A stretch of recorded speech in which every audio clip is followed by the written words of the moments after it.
अस्सलाम वालेकुम students, welcome to connected classroom. आज जो हमारा टॉपिक है वो है कंप्यूटर साइंस का प्रैक्टिकल बेस्ड असेसमेंट। क्योंकि आप जानते हैं कि 10th क्लास की जो बुक है वो इस साल चेंज हुई है और जो आपका पीबी होता है वो बेसिकली 2 क्लासों का मर्जर होता है। इसमें 9th और 10th में जो आपने प्रैक्टिकल्स अंजाम दिए हैं ज़्यादातर वो होते हैं तकरीबन 3rd चैप्टर से, जिसमें आपकी कोडिंग होती है HTML की, CSS की एंड जावास्क्रिप्ट की। तो उसको आज हम देखते हैं कि उसका पेपर किस तरह आपसे पूछा जाता है, उसे कितने सेक्शन होते हैं, SLOs क्या होते हैं और मार्क किस तरह डिवाइड किए जाते हैं। तो चलते हैं, आपके सामने देखें ज़रा। प्रैक्टिकल बेस्ड असेसमेंट आपके सामने लिखा हुआ है। कॉम्पोजिट मीन्स के 9 एंड 10 इसके अंदर इकट्ठे हैं।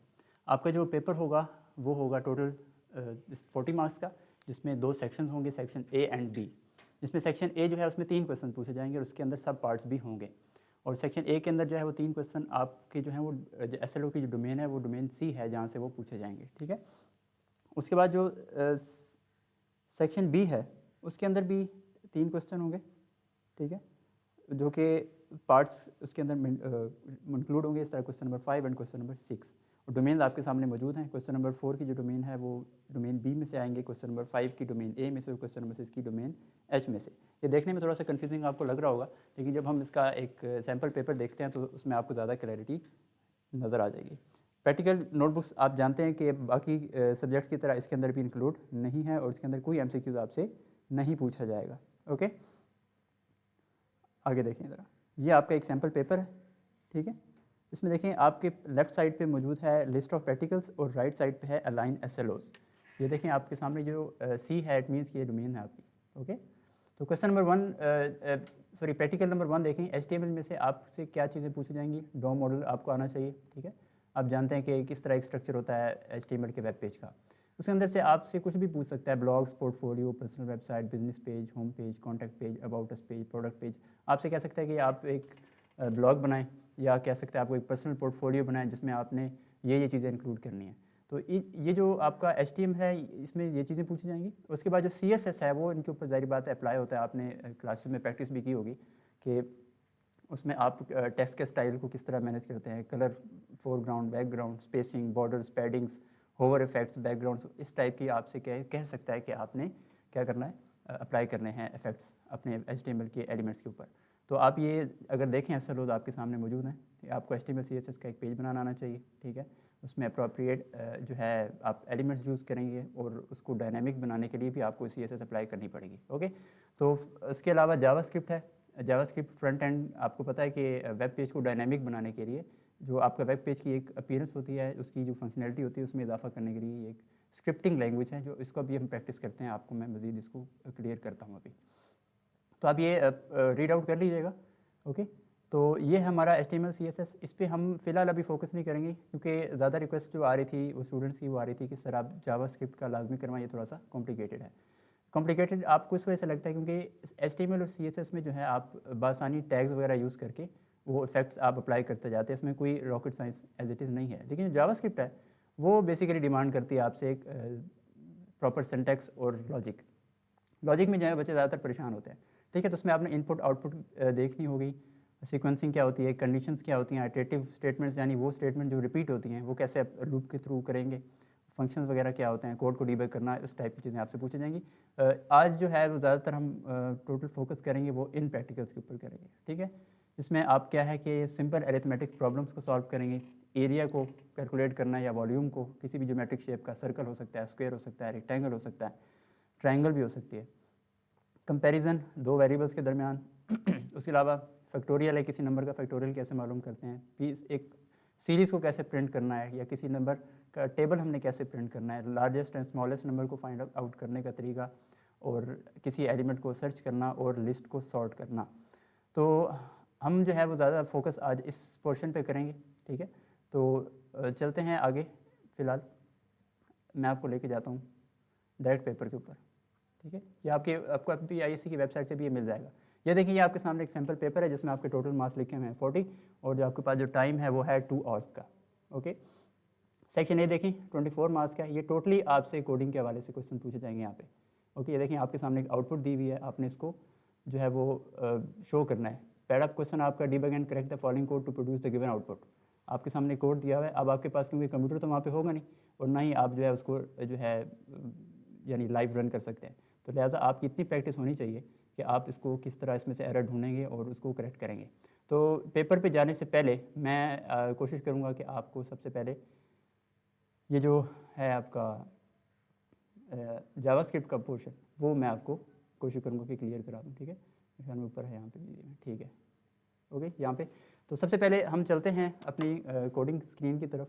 वो मैंने पहले से तैयार करके रखी हुई है, ये देखें। ये आपके सामने एक सैम्पल HTML का जो है वो एडिटर है। मैंने इसमें Notepad++ यूज़ कर रहा हूँ। तो आपने देखा है कि डॉक टाइप HTML, ठीक है, ये बताती है कि आप HTML5 वर्जन यूज़ कर रहे हैं। हेड में मैंने टाइटल डाल दिया जावास्क्रिप्ट प्रैक्टिस की, और ये मेरी बॉडी के अंदर एक स्क्रिप्ट का टैग है, ठीक है। ये मैंने स्क्रिप्ट का टैग ऑलरेडी लगा के रखा हुआ है। स्क्रिप्ट जो है ये टैग इस चीज़ को आपके ब्राउज़र को बताता है कि ये जो पोर्शन है यहाँ पे आपने जावास्क्रिप्ट का कोड लिखना है, ठीक है, यहाँ पे स्क्रिप्ट लिखना है आपने। अब आपका जो पहला है इसमें सॉल्विंग अरिथमेटिक प्रॉब्लम्स, ये बहुत सिंपल अरिथमेटिक प्रॉब्लम से मुराद वो प्रॉब्लम होती हैं जिसमें आप simple plus minus multiply divide करते हैं। तो हम चलते हैं सबसे पहले प्लस माइनस करने के लिए। प्लस माइनस करने का असूल ये है कि आपके पास सबसे पहले नंबर्स होने चाहिए, और आप जानते हैं कि जो हम जावास्क्रिप्ट के अंदर जब वेरिएबल डिक्लेयर करते हैं उसको हम लेते हैं लेट के साथ। मैं ले लेता हूँ लेट, यानी एक वेरिएबल सपोज कर रहा हूँ। वेरिएबल बेसिकली होता क्या है कि एक नेम्ड मेमोरी लोकेशन होती है जिसके अंदर हम अपना डाटा स्टोर कर सकते हैं। मैं यहाँ पे ए या और कोमा बी, यानी मैं इस टाइम मैंने क्या डिक्लेयर कर दिया, अपने दो वेरिएबल्स। अब ये ए और बी जो है इनको मैं यूज़ करूँगा, ओके। या मैं आपकी आसानी के लिए नाम चेंज कर देता हूँ, N1 और N2 कर देता हूँ, ठीक है। ये याद रखें, आपने नंबर से स्टार्ट नहीं लेना, नंबर से लेंगे तो फिर आप प्रॉब्लम फेस करेंगे। तो क्या है, आपने दो वेरिएबल्स दे दिए। अब मैंने क्या करना है, मेरी चॉइस है कि या तो मैं वेरिएबल डायरेक्ट डिफाइन कर दूँ, N1 इज़ इक्वल टू मैं ले लेता हूँ 10, ठीक है, सेमी कॉलन। और एक बात याद रखें, जब भी आप एक स्टेटमेंट ख़त्म करते हैं जावास्क्रिप्ट के अंदर तो आप सेमी कॉलन यूज़ करते हैं, सवाई कंडीशन स्टेटमेंट्स की, वो मैं आपको बाद में बताता हूँ। उसके बाद आपने क्या करना है, सेकंड वैल्यू भी हम दे देते हैं N2 इज़ इक्वल टू 20, ठीक है। ये मैंने दो वैल्यूज़ दे दी। आप चाहें तो रीडेबिलिटी के इजाफे के लिए स्पेस दे दें बीच में। ये आपका आ गया दो वेरिएबल्स विद वैल्यूज़। मैंने अब आपकी चॉइस है, आप इसमें एडिशन करना चाहते हैं, सब्ट्रैक्शन करना चाहते हैं। मैं चाहता हूँ कि मैं इसमें एडिशन करूँ, तो मैं क्या कर देता हूँ, N1 प्लस N2। अब ये तो मैंने नंबर्स तो ऐड कर दिए, लेकिन इनका रिजल्ट मैं स्टोर कहाँ करूँगा। इनका रिजल्ट स्टोर करने के लिए मैं एक तीसरा वेरिएबल भी ले लेता हूँ, उसको मैं यहीं पे लेट कर लेता हूँ। Let sum is equal to N1 plus N2। या ये बात आप याद रखिएगा कि हमेशा असाइनमेंट जो होती है, यानी जो रिजल्ट्स आपके पास आते हैं या वैल्यू आप असाइन करते हैं, वो हमेशा राइट से लेफ़्ट की तरफ असाइन होती है। अब यहाँ पे देखें ना, मैंने 10 लिखा तो 10 की जो वैल्यू है वो मिल रही है N1 को। इस तरह 20 की जो वैल्यू है वो मिल रही है N2 को। इट मीन्स कि N1 में 10 है और N2 में 20 है। जब मैं इसको प्लस करूँगा तो यहाँ पे 30 आंसर मुझे देना चाहिए, यानी सम के अंदर 30 है। अब सवाल ये पैदा होता है कि मैं आउटपुट कैसे इसकी डिस्प्ले कराऊँ। आउटपुट के लिए आपके पास मैं एक सिंपल आपको लिख देता हूँ, या तो आप अलर्ट यूज़ कर सकते हैं, ठीक है, अलर्ट, ठीक है। अलर्ट में आप लिख सकते हैं सम का जो वेरिएबल है वो आपको अलर्ट में शो कर सकता है, ठीक है। या आप एक और काम कर सकते हैं, डॉक्यूमेंट डॉट राइट। अलर्ट का ये होगा कि आपके सामने वेब पेज की एक पॉपअप डिस्प्ले होगा, उसमें रिजल्ट शो करेगा। मैं चाहता हूँ कि मुझे पॉपअप में रिजल्ट शो ना करे, मुझे शो करे सिंपल इसी बॉडी के अंदर। तो अगर मैं डॉक्यूमेंट डॉट राइट लिखूँगा तो मेरा जो पूरा पेज है उसके ऊपर मुझे जो ब्रैकेट्स के अंदर मैंने वेरिएबल का नाम डाला, ये मुझे क्या करेगा, आउटपुट कर देगा। इसको भी रन करके देखते हैं। इसको मैं सेव कर देता हूँ, और ये मैंने अब आपको जब रन करना है तो आपको देखना है कि फाइल पड़ी कहाँ है, ठीक है। मैं क्या ये मैंने सेव की हुई है यहाँ पे, ये देखें, ठीक है, प्रैक्टिस। इसको मैं डबल क्लिक करता हूँ, देखो मुझे ऑटोमेटिकली इसने पूरे पेज पे क्या लिख के दे दिया, 30। I hope it is visible. थोड़ा मैं जूम कर देता हूँ, ये देखें, ये 30 शो कर दिया, ओके। इसी तरह अब मैं करता हूँ उसको थोड़ी सी चेंजेस। आपसे पूछ सकता है आपने मल्टीप्लाई करना है, मल्टीप्लाई के लिए सिंपल क्या है, स्टार लगा दें, ठीक है। वेरिएबल ये रहने दें सम, क्योंकि इसको नहीं पता कि ये सम क्या है, हमने सम अपनी आसानी के लिए डिक्लेयर किया, ओके। तो अब अगर मैं सेव करता हूँ, सॉरी मैंने सेव किया, और अगर मैं अपना पेज को रिफ्रेश करता हूँ तो क्या शो कर देगा मुझे, 200। क्यों, क्या हुआ, मैंने 10 को 20 से मल्टीप्लाई कर दिया, गॉट इट। इस तरह अगर आपको डिवाइड का ऑप्शन आता है तो आप डिवाइड के लिए डिवाइडर यूज़ कर सकते हैं, ठीक हो गया। यहाँ पे मैंने अभी जो वैल्यूज़ ली हैं वो ली हैं बाय डिफ़ॉल्ट, यानी मैंने वेरिएबल इनिशियलाइज करने के साथ ही वैल्यू दे दी। मैं चाहता हूँ कि यूज़र मुझे वैल्यू दे, मैं यूज़र से कहूँ जी आप वैल्यू दें, तो मैं क्या करता हूँ यहाँ पे एक कमांड थोड़ी सी चेंज करता हूँ। उसके लिए आपको यूज़ करना पड़ता है प्रॉम्प्ट, ठीक है। प्रॉम्प्ट से मुराद क्या है, ये मैंने प्रॉम्प्ट का फंक्शन लगाया एंड पे सेमीकोलन, इसके अंदर मैं डबल इन्वर्टेड कोमास के अंदर लिख लूँगा एंटर फर्स्ट वैल्यू। ओके, इसको मैं रन करके देखता हूँ।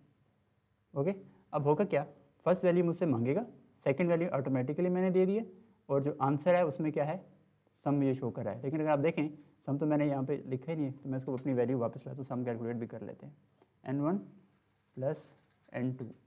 ओके, अब देखते हैं क्या होता है।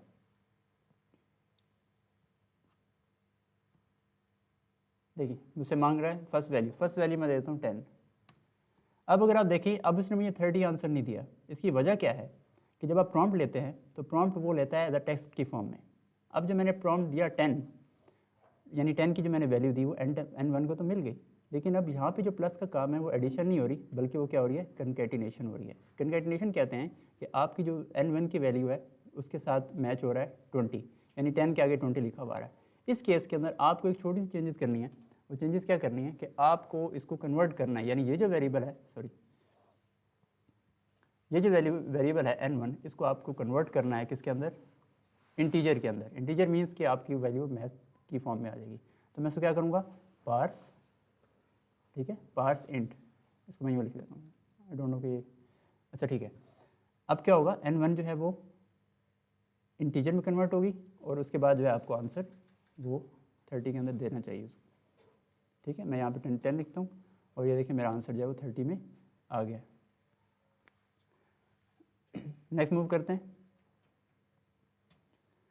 देखिए ये आपको क्लियर हो गया, आई होप सो। अगर मैं चाहता हूँ कि मैं सेकंड वैल्यू भी लूँ प्रॉम्प्ट से, तो मैं इसी को कॉपी कर लेता हूँ, ठीक है, और ये मैंने कर दी यहाँ पे पेस्ट, और इसको मैं चेंज कर देता हूँ सेकंड वैल्यू। ओके, अब अभी वही हाल होगा, तो मुझे क्या करना है, दोबारा इसको पार्स करके कन्वर्ट करना है पार्स इंटीजर में, ठीक हो गया। ओके, तो इस तरह जो है मेरा ये कोड जो है सिंपल एडिशन अरिथमेटिक जो है वो कन्वर्ट हो जाएगी। अगर आप इस तरह मल्टीप्लाई करना चाहते हैं, इसको सिंपल आप कन्वर्ट कर दें, स्टार में मल्टीप्लाई हो जाएगा, वेरिएबल का नाम आप चेंज कर दें। आई होप सो कि ये आपको क्लियर हो चुका होगा, ठीक है। तो सेकंड देखते हैं, इसको मैं रिमूव कर देता हूँ। ओके, नेक्स्ट जो हमारा है वो है calculating area and volume of some geometric shapes. अब आप जानते हैं कि एरिया ऑफ स्क्वायर का भी फॉर्मूला है कि लेंथ दोनों बराबर होती हैं, तो लेंथ इंटू लेंथ, ठीक है, L square. Volume of area of rectangle है तो लेंथ इंटू विड्थ होता है। वॉल्यूम जो है वो आपको फॉर्मूला आएगा तो आप किसी भी शेप की वॉल्यूम कैलकुलेट कर सकते हैं। हम यहाँ पे सिंपल सा एक क्या करते हैं, एरिया कैलकुलेट करते हैं सर्कल का और रेक्टेंगल का। चलें, इसी तरह मैं क्या करता हूँ, यहाँ पे आप जानते हैं कि एरिया कैलकुलेट करने के लिए, लेट्स सपोज मैं एरिया ऑफ रेक्टेंगल ले रहा हूँ, रेक्टेंगल का एरिया कैलकुलेट करने के लिए मुझे लेंथ और विड्थ चाहिए, और सर्कल का एरिया कैलकुलेट करने के लिए मुझे क्या चाहिए, रेडियस चाहिए, ठीक हो गया। क्यों, क्योंकि जो फार्मूला होता है वो एरिया का सर्कल के लिए वो है पाई आर स्क्वायर, तो पाई को मैं 3.14 भी एज्यूम कर सकता हूँ। अब इसको कैलकुलेट करते हैं। सबसे पहले मुझे लेंथ और विड्थ की वैल्यू चाहिए। मैं क्या करता हूँ, लेंथ को बराबर कर देता हूँ, प्रॉम्प्ट ले लेते हैं, चलें प्रॉम्प्ट, ठीक है, यूज़र से कहता हूँ कि आप मुझे वैल्यू दें, एंटर लेंथ, ठीक है। इस तरह विड्थ जो है वो प्रॉम्प्ट एंटर विड्थ, ठीक है। आपके पास अब क्या हुआ, ये दोनों वैल्यूज़ आ गई हैं लेंथ और विड्थ में। अब मुझे क्या चाहिए, एरिया चाहिए। अब चाहें तो वेरिएबल के बगैर भी आउटपुट करा सकते हैं। कैसे करा सकते हैं, document dot right sorry L into width, ठीक हो गया। लेकिन अगर आप गौर करें तो मैंने चूंकि प्रॉम्प्ट लिया है तो प्रॉम्प्ट में मे भी वो मल्टीप्लाई ना करे, ठीक है, बल्कि शायद यहाँ पे कर देगा, क्योंकि मैं कंकैटिनेट नहीं कर रहा, मल्टीप्लाई करा रहा हूँ। यहाँ पे स्पेलिंग मिस्टेक है, इसको भी मैं करेक्ट कर लेता हूँ। ओके, अब इसको मैं रन करके देखता हूँ, यहाँ से रिफ्रेश करके। ओके, मैं कहता हूँ मेरी लेंथ है वो 2 है और विड्थ है वो 4 है, आंसर आना चाहिए 4 2 8। ओके, मेरा जो आंसर है वो क्लियर है, एग्जैक्ट। अब मैं चाहता हूँ यहाँ पे प्रॉपर लिखा हुआ है एरिया इज इक्वल टू 8, तो मैं क्या करूँगा, मैं इसके पीछे यहाँ पे एक स्ट्रिंग लिखूँगा, सॉरी एरिया ऑफ रेक्टेंगल, ठीक है, area of rectangle is equal to, okay. अब क्या होगा, इसको मुझे यहाँ पे कॉमा लगाना है। कॉमा लगाने से मतलब क्या है कि area of rectangle comma length into width, area of rectangle as it is print होगा इक्वल टू के आगे यहाँ पे मैं एक छोटा सा स्पेस भी दे देता हूँ ताकि स्पेस के बाद जो मुझे वैल्यू है वो जो आंसर है वो शो कर दे। इसको मैं सेव कर दिया और मैं जाके अपना वेब पेज रिफ्रेश करता हूँ। लेंथ हुआ 3, विड्थ हुआ 4, 5, तो 3 5 are 15, area of rectangle is equal to 15। Okay, तो यहाँ पे आपको एरिया निकला है रेक्टेंगल का। इसी तरह मैं क्या करता हूँ, यहाँ पे एरिया ऑफ ले लेता हूँ रेडियस का, ठीक है। इसको ज़रा मैं शॉर्ट करता हूँ। रेडियस इज इक्वल टू मैं दे देता हूँ 4.5 लेट्स सपोज, ठीक है। R is equal to 4.5। आपने याद रखना है कि लेट के साथ वेरिएबल ऑलरेडी पहले डिक्लेयर करना है। अगर आप आर यहाँ पे नहीं करते तो फिर इशू हो जाएगा, ठीक है। तो फिर आपको यहाँ पे लेट करना पड़ेगा, पहले वेरिएबल डिक्लेयर करेंगे। अब एरिया का फॉर्मूला क्या होता है, मैं एक लेट कर लेता हूँ एरिया का variable A capital pi R square 3.14 multiply by R square को मैं 2 दफ़ा आर लिख सकता हूँ। ये देखिए 4.5 से मल्टीप्लाई होकर 3.14 से मल्टीप्लाई होगा और जो एरिया सर्कल है वो यहाँ पे स्टोर हो जाएगा। अब क्या है, मुझे ये वैल्यू डिस्प्ले करनी है ना कि लेंथ एंड विड्थ की। तो मैं क्या कर सकता हूँ, यहाँ पे एक को क्या कर दूंगा, यहाँ पे लिख दूंगा और यहाँ पे एरिया ऑफ सर्कल, ठीक है। ये क्या हो गया, यहाँ पे आपके एरिया ऑफ सर्कल निकल आएगा। तो हम इसको रिफ्रेश करते हैं अपने पेज को, ठीक है। ये देखें 63.585। मैंने चूँकि वैल्यू बाय डिफ़ॉल्ट दी है तो उसने ऑटोमेटिकली मुझसे इनपुट नहीं ली बल्कि खुद उसने क्या किया, उसको मल्टीप्लाई कर दिया। तो कंकैटिनेशन का इशू जो आता है वो प्लस के साथ आता है क्योंकि वो एज अ कंकैटिनेशन भी यूज़ करता है। कैसे करता है मैं आपको यहाँ पे से एग्जांपल देता हूँ। प्लस अगर मैं डालता हूँ तो प्लस दोनों तरफ का मतलब यह है कि अब कंकैटिनेट हो रहा है, यानी area of circle is equal to मेरा आंसर। आगे मैं कहता हूँ लेट्स सपोज स्पेस सेंटीमीटर, ठीक है। अब क्या होगा, अब मेरा आंसर लिखा हुआ आएगा area of circle is equal to जो भी मेरा आंसर आया था 65 पॉइंट समथिंग और 7 सेंटीमीटर। अब आप ये देखिए कि ये जो प्लस है दोनों तरफ आगे पीछे ये कंकैटिनेट कर रहा है, ये जोड़ रहा है मेरी स्ट्रिंग को। तो मैं क्या करता हूँ, उसको सेव करता हूँ और उसको रिफ्रेश करता हूँ। ये देखिए मेरे पास प्रॉपर वैल्यू लिखी हुई आ गई, ठीक है। Area of circle is equal to 63.585। I hope so कि आपको क्लियर हो गया। आपको मे भी कुछ भी कह सकता है कि वॉल्यूम ऑफ क्यूब निकालें या इस टाइप के, तो आपको फॉर्मूले जो हैं वो आने चाहिए, लेकिन आपसे इतनी डीप जो है वो मुश्किल क्वेश्चन आई डोंट थिंक कि वो पूछेगा। अच्छा, आगे मूव करते हैं कंपैरिजन पे। कंपैरिजन जो है वो बड़ा ही इंटरेस्टिंग है। इसमें कंपैरिजन हमेशा जो है वो 2 चीज़ों के मुवाज़ने में यूज़ किया जाता है। इसके लिए हम क्या यूज़ करते हैं, देखें इसी को हम अब चेंज करते हैं अपने कोड को। आपने परेशान नहीं होना, ये सारे प्रोग्राम जो है मैं आपको ड्राइव पे अपलोड कर दूंगा, ठीक है, आपकी प्रैक्टिस के लिए। ये इसमें मैंने कोई CSS वगैरह अप्लाई नहीं की, सिर्फ आपकी आसानी के लिए, अंडरस्टैंडिंग के लिए। और कंपैरिजन के लिए मैं ले लेता हूँ मे बी आपके यहाँ पे शायद एक क्वेश्चन दिया भी हुआ है। एक सेकेंड, मैं ज़रा यहाँ पेपर में भी देख लूँ। हाँ, यहाँ पे देखें क्वेश्चन नंबर बी का जो पार्ट 2 है, ये क्वेश्चन नंबर 1 में देखें डिक्लेयर, यहाँ पे देखें ये जो बी पार्ट है आपको 5 मार्क्स का। अभी देखें declare 3 variables to store prices of 3 items, item 1, item 2 and item 3। आपके पास 3 आइटम है, इनमें आपने क्या करना है, वैल्यूज ये वेरिएबल डिक्लेयर करने हैं इस नाम से। ओके, ये हमने लेट करके कर लेना है, जिस तरह अभी मैंने ए भी लिया था सम करते हुए। आपको लेट भी दिया हुआ, देखें item 1 is equal to 20, item 2 is equal to 60, item 3 is equal to 75। Declare a 4th variable, total price, इसके नाम से आपने एक वेरिएबल डिक्लेयर करना है और आपने इनका टोटल निकालना है। सेम एज इट इज़ जो मैंने आपको सबसे पहला प्रोग्राम कराया सम करने वाला, वो आपका इसके अंदर आ जाएगा। ओके, 4th वेरिएबल आपने डिक्लेयर किया, आपका जो रिजल्ट है सब तीनों को प्लस करके item 1 plus item 2 plus item 3, और आपने क्या करना है, सिंपल उसमें टोटल प्राइस को असाइन कर देना है। अब इसमें आपने ये बात ध्यान में रखनी है, आपने प्रॉम्प्ट नहीं लेना, आपको उसने लेट कर दिया कि आपने बाय डिफ़ॉल्ट वैल्यूज असाइन करनी है, तो इसमें आपको पार्सिंग करने की भी ज़रूरत नहीं है। और आपने आउटपुट कराना है डॉक्यूमेंट डॉट राइट कर दें या सिंपल अलर्ट में शो करा दें टोटल प्राइस, आपके 5 मार्क्स कन्फर्म हो जाएंगे। ये कितना आसान है देखें।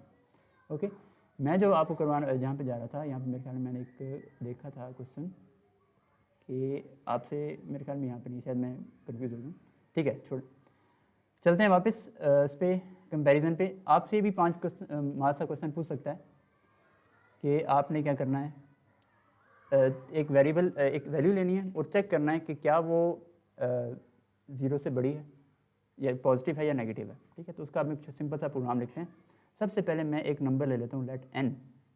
ठीक है, अब आपकी रिक्वायरमेंट क्या है, क्या हम वैल्यू यूज़र से लेना चाहें या बाय डिफ़ॉल्ट असाइन कर लें। मैं क्या करता हूँ, उसको यूज़र से लेता हूँ मैं।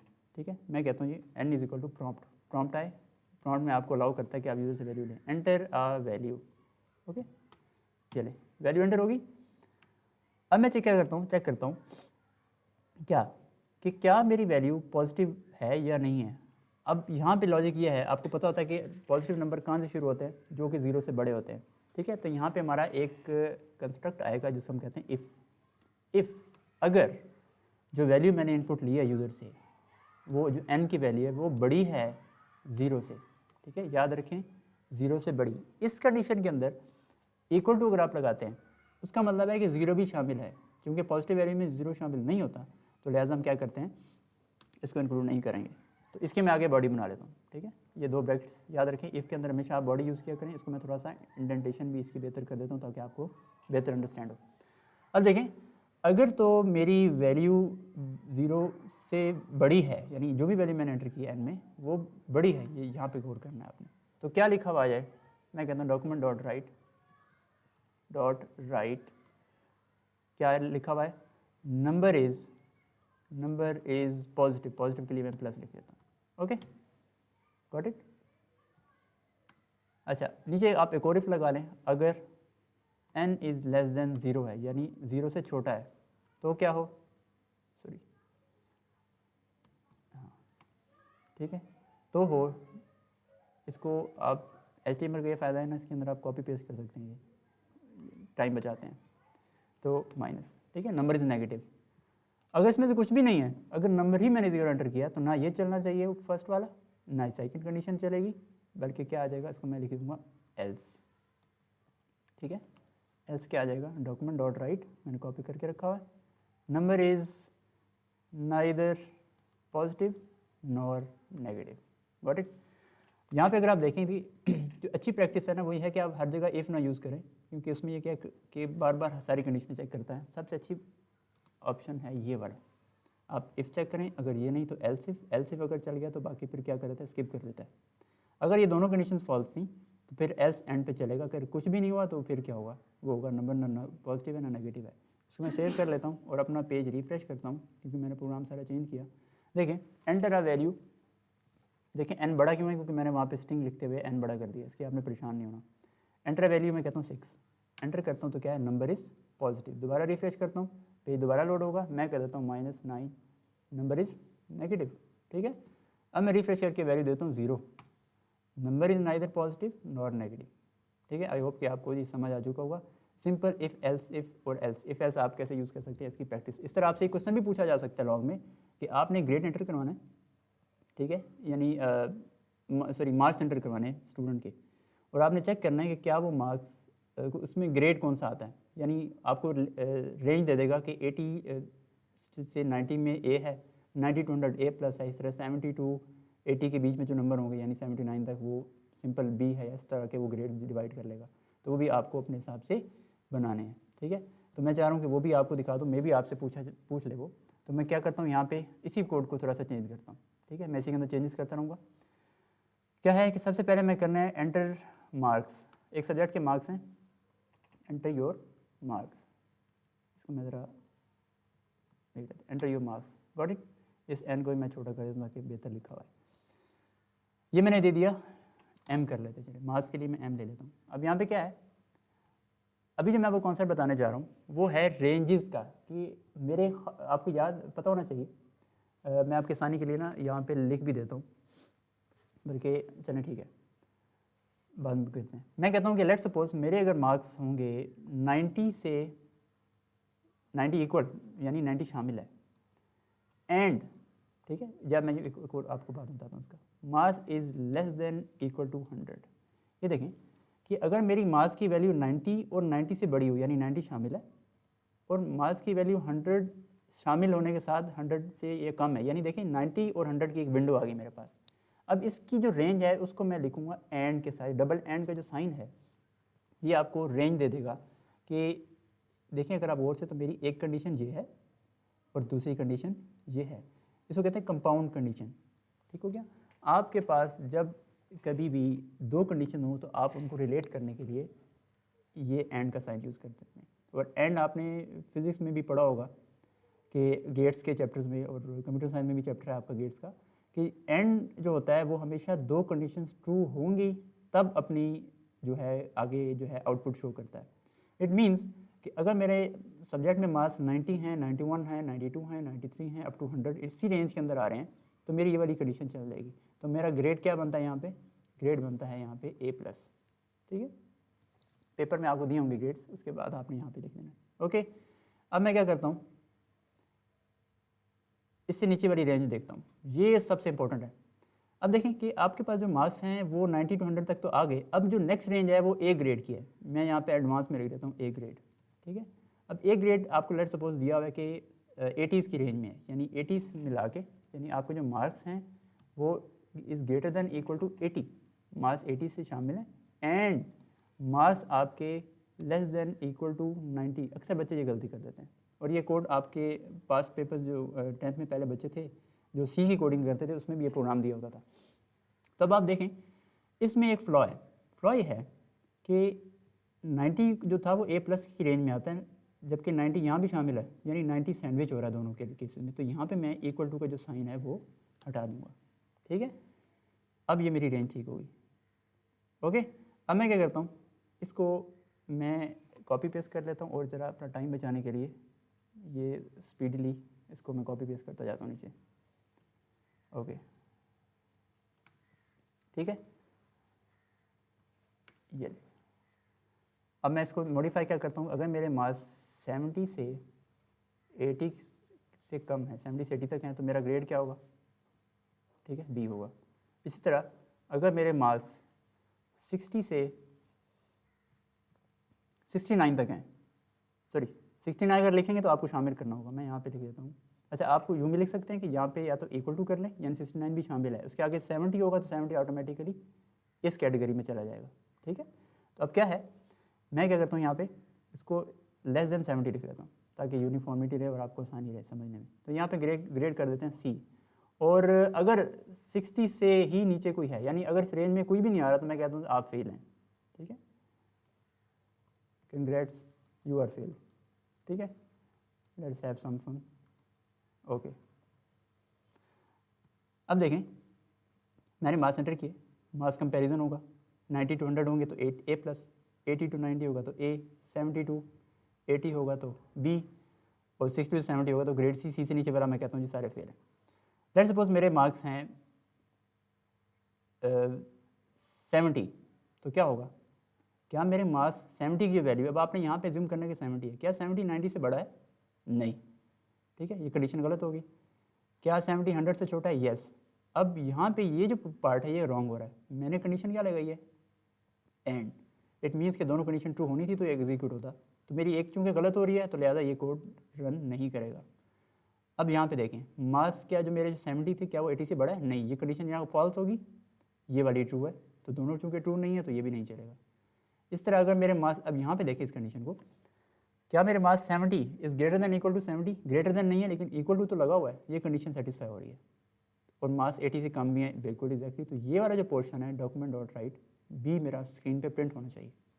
और उसके बाद अगर आप नीचे देखें, क्या मेरे मार्क्स जो 70 थे वो 60 से बड़े हैं, येस, लेकिन 70 से लेस नहीं होता, इक्वल होता है, ये कंडीशन होगा गलत होगी, तो लिहाजा ये भी प्रिंट नहीं होगा। ओके, ऐसा है। तो क्या होगा, मेरा B प्रिंट होना चाहिए, इसको मैं सेव कर लेता हूँ। ओके, नीचे तो कोई गलती नहीं है। ओके, अब मैं अपना पेज जो है वो रिफ्रेश करता हूँ, अब मुझसे मांगेगा एंटर योर मार्क्स, ये मैं 70 एंटर करता हूँ तो मेरा ग्रेड क्या प्रिंट हो गया, B। इसे रिफ्रेश करता हूँ, मेरे मार्क्स हैं 30, कंग्रेट्स यू आर फेल। ठीक है, तो आपने कंग्रेट्स नहीं लिखना, ये मैंने आपको समझाने के लिए लिखा है। ठीक हो गया, आई होप कि आपको समझ आ गया होगा। ओके, अगर आप चाहते हैं दो में से कोई एक ट्रू हो तो उसके अंदर और कंडीशन होती है, वो आप ये साइन लगा दें। ठीक है, फिलहाल इसको मैं इंक्लूड नहीं कर रहा, ये और है और ये दूसरा जो था वो एंड है। ठीक है, क्योंकि टाइम शॉर्ट है इस वजह से मैंने आपको दोनों इसके अंदर समझा दिए।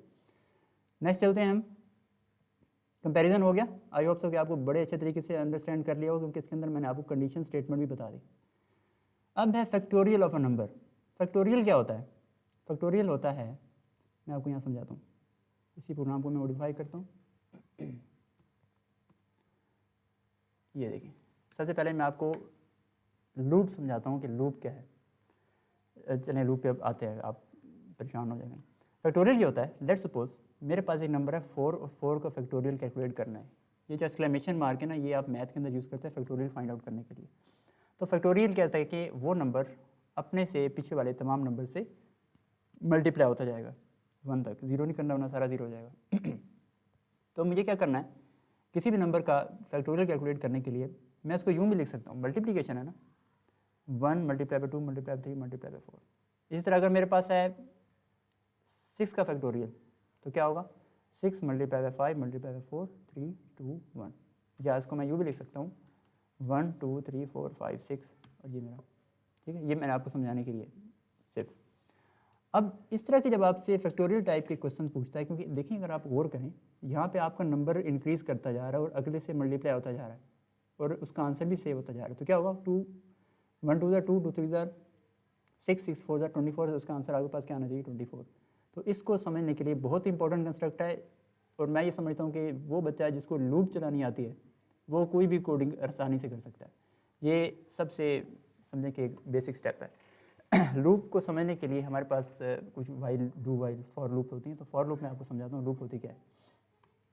लूप का जो सिंटैक्स है वो ये है कि आप फॉर का कीवर्ड यूज़ करते हैं और उसकी क्या होती है, एक बॉडी, इसके ये जो स्मॉल ब्रैकेट्स हैं इसके अंदर लूप की 3 चीज़ें इंक्लूड करते हैं। लूप बेसिकली होता क्या है, मैं आपको यहाँ पे समझा भी देता हूँ।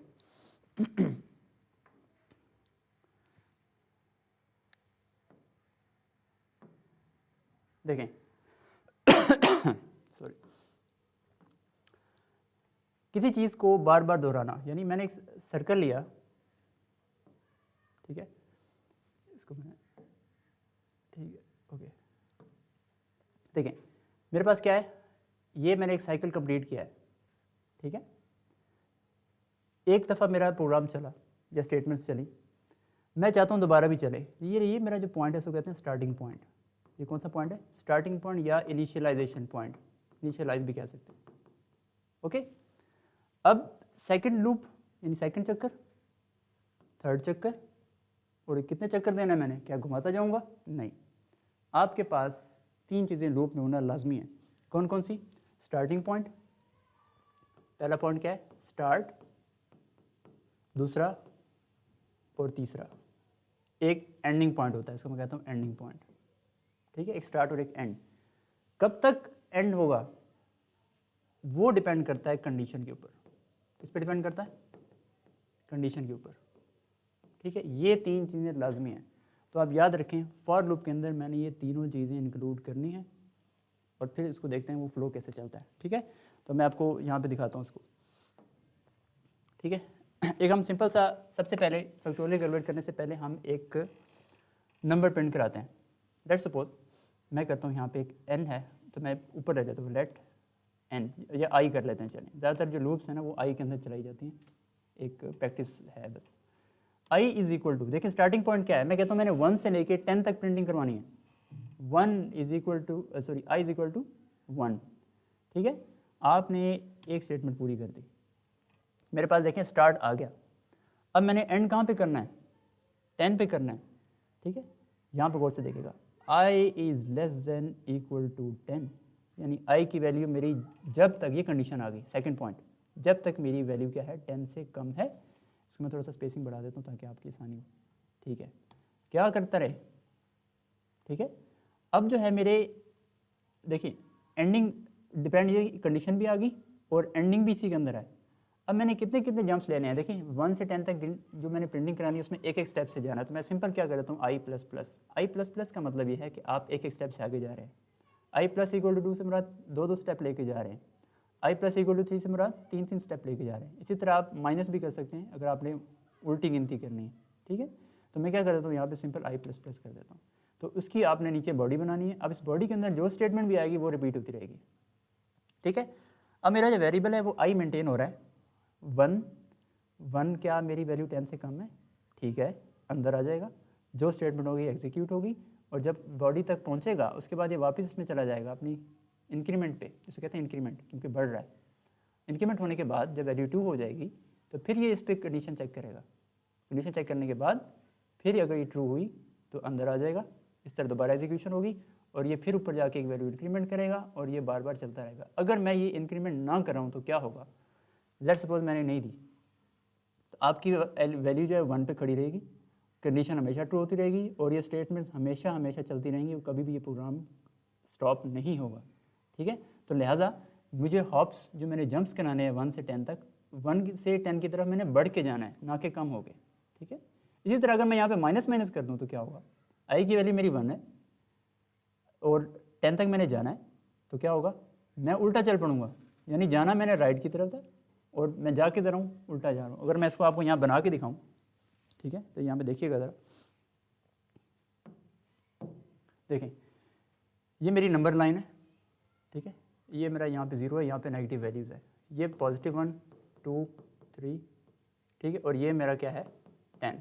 तो मैंने यहाँ से जाना है इधर, फिर इधर, फिर इधर, मैं जा रहा हूँ उल्टा इस कंडीशन के मुताबिक, तो ये मेरा जाना इधर था, मैं उधर जा रहा हूँ, तो क्या है मेरी लूप इस तरह भी कभी भी ख़त्म नहीं होगी। तो क्या होगा यहाँ पे जो है वो हम आगे की तरफ जाते हैं।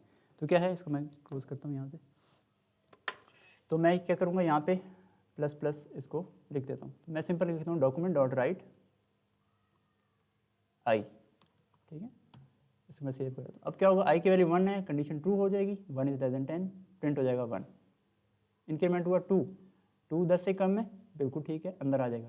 आई की वैल्यू चूँकि 2 हो चुकी है, 2 प्रिंट होगा, 3 4 5 6 7 8 9 और 10 प्रिंट होने के बाद जब ये बढ़ेगी तो क्या हो जाएगी 11।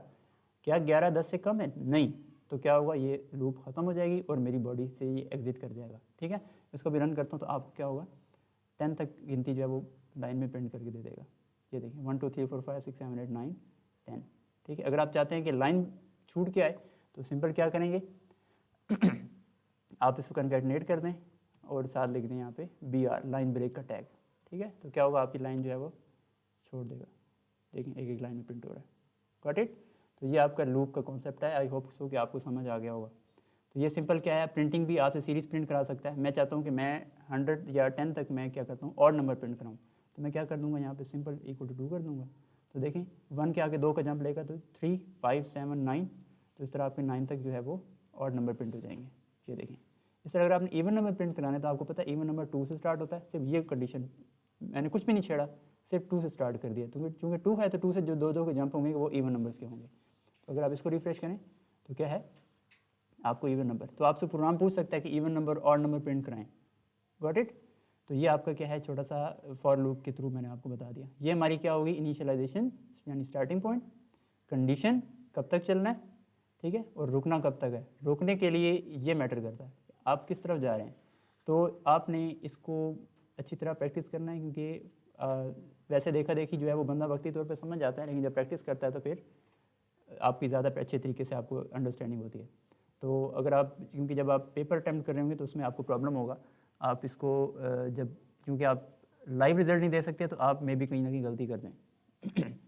तो ये था आपका फॉर लूप का एक छोटा सा अंडरस्टैंडिंग। तो हमने जाना था फैक्टोरियल पे। फैक्टोरियल क्या है, इसी चीज़ को मैं पहले ना आपको यहाँ पे एक रफ में लिख देता हूँ। लेट्स सपोज मेरा 4 है, 4 का फैक्टोरियल है 1 2 3 4 5, सॉरी 4 तक जाना था। इसके लिए मैंने क्या करना है, मुझे चाहिए 1 से स्टार्टिंग, ठीक है, कहाँ तक जाना है, 4 तक जाना है। अब हो सकता है कि यूज़र ही मुझे वैल्यू दे, ठीक है ना, तो मैं यहाँ पे एक छोटी सी चेंजेस करता हूँ कि मैं एक वेरिएबल ले लेता हूँ, लेट n कर लेते हैं, प्रॉम्प्ट कर लेते हैं, prompt enter value, enter a value, ठीक है, एंटर अ वैल्यू, ये मैंने ले ली और इसको मैंने ये लिख दिया। अब होगा क्या, यूज़र से मुझे वैल्यू मिलेगी और वो n को मिल जाएगी, सॉरी, ठीक है। अब n में वैल्यू आ गई, मैंने कहाँ तक जाना है ये देखें n तक जाना है, तो मैं यहाँ पे क्या लिख दूंगा n, ठीक हो गया। अब n कुछ भी हो सकता है, 10 हो सकता है, 15 हो सकता है, 5 हो सकता है, तो 1 से वहाँ तक जाना है, यानी अगर यहाँ 5 है तो ये 5 तक जाएगा, 10 है तो ये 10 तक मल्टीप्लिकेशन जाएगी। अभी मैंने मल्टीप्लिकेशन नहीं की, ओके, तो मैं यहाँ पे छोटी सी चेंजेस करूँगा। अभी इसको मैं फिलहाल ना एम्प्टी कर देता हूँ ताकि आपको कन्फ्यूजन हो, ठीक है, ये भी बाद में मेरे काम आएगा। जैसे क्वेश्चन हटा देते। अब देखिए मैंने जंप्स जो हैं वो एक एक के ही लेने हैं, ठीक है, ज़्यादा नंबर स्किप नहीं करने, क्योंकि कॉन्टिन्यूस नंबर मल्टीप्लाई होते जाएंगे। तो ये मैंने इसको भी प्लस प्लस कर दिया। 1 से n तक जाना है, यानी इस वैल्यू तक जाना है। लेट्स सपोज वो 4 थी, एक एक के जंप के साथ। ये तो मेरी कंडीशन यहाँ तक परफेक्ट होगी, इसमें कोई मसला नहीं है। अब मसला क्या है? मसला ये है कि मुझे एक ऐसा वेरिएबल चाहिए कि जब मैं फर्स्ट टाइम मल्टीप्लाई कराऊंगा, किसको मल्टीप्लाई कराऊंगा? अगर आप देखें यहाँ पे तो आई की वैल्यू चूँकि स्टार्ट में मल्टीप्लाई होगी आई है, देखें ये आई है, ये आई ने जंप करते हुए आगे जाना है, ठीक है ना, आई इंक्रीमेंट हो रहा है उस नंबर तक, ये एन है, ये क्या है? एन है, और ये मेरा आई है जो कि साथ साथ इसके मूव करेगा। अब होगा क्या? मैं आई को मल्टीप्लाई कराता हूँ किसके साथ? ठीक है, क्या मैं एन के साथ मल्टीप्लाई कराऊंगा? नहीं, वो तो हर बार जो है मेरा आई 4 से मल्टीप्लाई होता रहेगा, 4 1 4 4 2 8, ठीक है ना, तो ये लॉजिक गलत हो जाएगी। तो मुझे एक ऐसा वेरिएबल चाहिए जिसके अंदर मैं अपने हर स्टेप के जो आंसर हैं उनको स्टोर करता रहूँगा। लेट्स सपोज मैं यहाँ पे वेरिएबल ले लेता हूँ, ऊपर ही ले लेता हूँ, चलें यहाँ पे लेट एफ ले लेता हूँ फैक्टोरियल के लिए, उसको मैं 1 दे देता हूँ। ये 1 मैंने क्यों दिया अभी आपको समझाता हूँ। यहाँ पे मैंने स्टार्ट में चूँकि मैं मल्टीप्लाई करूँगा, मैं 0 लेता तो उससे f को भी मैंने यूज़ करना है, तो 0 से मल्टीप्लाई हो गया, हर चीज़ 0 कर देगा, तो मैंने 1 से स्टार्ट ले लिया एक वेरिएबल, डमी वेरिएबल, ठीक है ना। मैं इसको यूज़ करूँगा as a temporary storage variable, जो कि मेरा आंसर हर स्टेप का सेव करता जाएगा। मैं f को क्या कर दूँगा? f बराबर कर दूँगा, बल्कि मैं इसको बाद में बराबर करता हूँ, f को मल्टीप्लाई करूँगा मैं i से, ठीक है। देखें i की वैल्यू इस टाइम मेरे पास स्टार्ट में क्या है? 1। f की वैल्यू मैं ऊपर लूप से बाहर दी है, अंदर नहीं देनी, अंदर दोगे तो हर बार जब भी लूप चलेगी तो वैल्यू बार बार रिफ्रेश होती रहेगी। तो f की वैल्यू 1 है, शुरू में 1 1 1, ओके। तो क्या होगा? सबसे पहला मेरा स्टोर हो गया। अब i की वैल्यू बढ़ रही है आगे, यानी जब ये इतनी मैंने चीज़ लिखी है ना, 1 1 1, बॉडी खत्म, i की वैल्यू होगी 2, 2 is less than equal to 4, condition true, अंदर आएगा। तो क्या होगा? अब i की वैल्यू होगी 2, 2 मल्टीप्लाई बाय, यहाँ पे तो फिर 1 था, तो अब क्या है कि ये हर बार i मल्टीप्लाई हो रहा है 1 के साथ, जबकि मुझे क्या चाहिए था कि हर बार जो मेरा पिछला आंसर है वो सेव होता रहे। तो मैं एक छोटी सी चेंजेस यहाँ करूँगा कि f को ही f के बराबर कर दूँगा। अब यहाँ पे अगर आप देखें, मैंने आपको स्टार्ट में बताया था, ये जो f की वैल्यू है ये पहले मल्टीप्लाई होगी i से, और प्रोसेस कंप्लीट होने के बाद इस f को मिलेगी, यानी f के अंदर ही वैल्यू अपडेट हो रही है। अगर मैं आपको यहाँ बना के दिखाऊँ, देखें ज़रा, यह मेरा i है, ठीक है, ये आगे बढ़ता जाएगा आहिस्ता आहिस्ता, यहाँ पे जाएगा, और f जो है वो मेरे पास क्या है इस टाइम? 1, ठीक है। फर्स्ट ट्राई थी 1 1 1, f के अंदर 1 आ गया, यानी मेरा जो आंसर है उसमें आ गया 1, ठीक है। बॉडी ख़त्म, यहाँ से वापस आऊँगा, i की वैल्यू क्या हो गई है? 2। वैल्यू मेंटेन करना बहुत ज़रूरी है, अगर आपने कहीं ना कहीं गुम हो गए तो फिर गए, इससे आप बेहतर है टेबल बना लें साथ ना, आसानी होती है उसकी। i की value 2, 2 is less than equal to 4, condition true, अंदर गया। अब यहाँ पे क्या i की वैल्यू 2, f में क्या पड़ा हुआ था? 1, 2 मल्टीप्लाई बाय 1, ठीक है, 2। तो यही जो पूरा आंसर है ये इस f को मिल जाएगा, f के अंदर वैल्यू अपडेट होगी, f के अंदर क्या आ गया अब? 2, यानी मेरा जो पहला स्टेप है ये ठीक हो गया। अब नेक्स्ट क्या करना है मैंने? i की वैल्यू जब इंक्रीमेंट होगी तो 3, ठीक है, 3 is less than equal to 4, condition true, i की वैल्यू अब 3, इसको मैं थोड़ा मॉडिफाई करता हूँ, 3 मल्टीप्लाई बाय f के अंदर क्या पड़ा हुआ था? अपडेट हो चुका है 2, देखिए ये अपडेट हो गया, अगली दफ़ा जब आएगा तो वो जो रिफ्रेश वैल्यू है 2 मल्टीप्लाई बाय 3 6, तो इसको मैंने इससे मल्टीप्लाई किया, यहाँ तक आंसर मेरा ठीक है, ओके।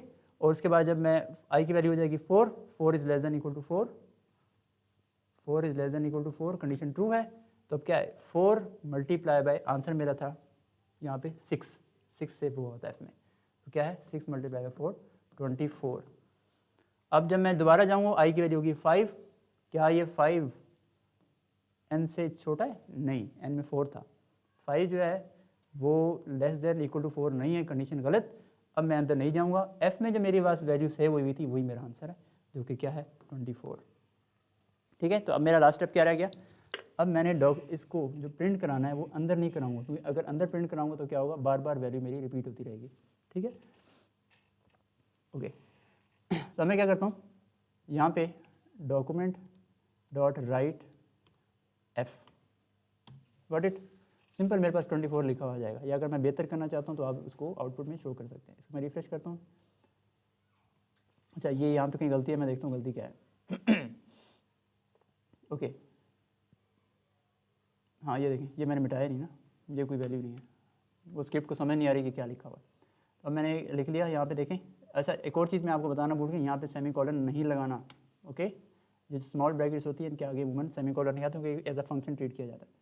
फॉर के अंदर आप नहीं लगाना, देखें जो ये प्रॉम्प्ट का है इसके अंदर आपने लगाना है, ठीक है। फॉर के अंदर, इफ़ के अंदर, लूप्स के अंदर और जो कंडीशन स्टेटमेंट्स होती है उसके आगे सेमीकोलन नहीं आता, सिवाय एक और लूप के, वो भी आपको मैं नहीं बता रहा।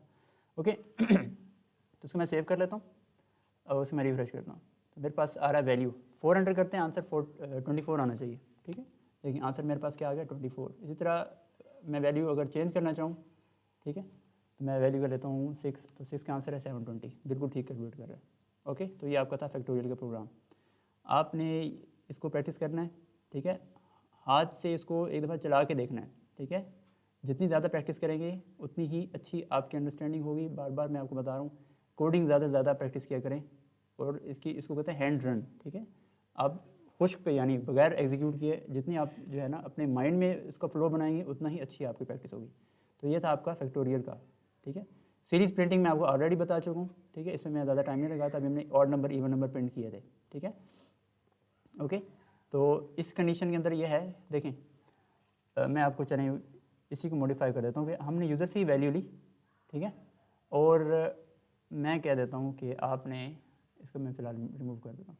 अब इस प्रोग्राम को अगर आप देखें, यहाँ पे क्या हो रहा है, सीरीज़ प्रिंट हो रही है, लेकिन ये जो सीरीज़ प्रिंट हो रही है ये वहाँ तक प्रिंट होगी जहाँ तक यूज़र इसको वैल्यू देगा, ठीक है। वही प्रोग्राम मैंने मॉडिफाई किस तरह कर दिया कि यूज़र से वैल्यू ली, आई को मैंने लेट कर ली, लेट यहाँ पे कर सकते हैं कि अच्छी प्रैक्टिस आप बाहर ही करें। तो क्या है, मैंने नंबर को वैल्यू दे दी, यानी n को वैल्यू दे दी, मैंने कहा लेट सपोज 5 है, तो मेरी जो कंडीशन है वो 1 से लेकर 5 तक चलेगी, एक एक स्टेप के साथ, और आई बार बार प्रिंट होता रहेगा। क्यों? क्योंकि मैंने लूप के अंदर डॉक्यूमेंट डॉट राइट लिखा है। इससे पिछले फैक्टोरियल में मुझे आखिरी आंसर चाहिए था, तो उस वजह से मैंने उसको लूप से बाहर लिखा, क्योंकि ये मुझे बार बार वैल्यूज़ प्रिंट होने के लिए चाहिए, तो मैं इसको लूप के अंदर रखूँगा, हर दफ़ा एग्जीक्यूट होगा, हर दफ़ा की वैल्यू प्रिंट होगी। तो मैं क्या करता हूँ, यहाँ पे इसको मैं जब सेव करके चलाता हूँ तो आपकी सीरीज़ प्रिंट हो जाएगी जहाँ तक यूज़र से वैल्यू लूँगा।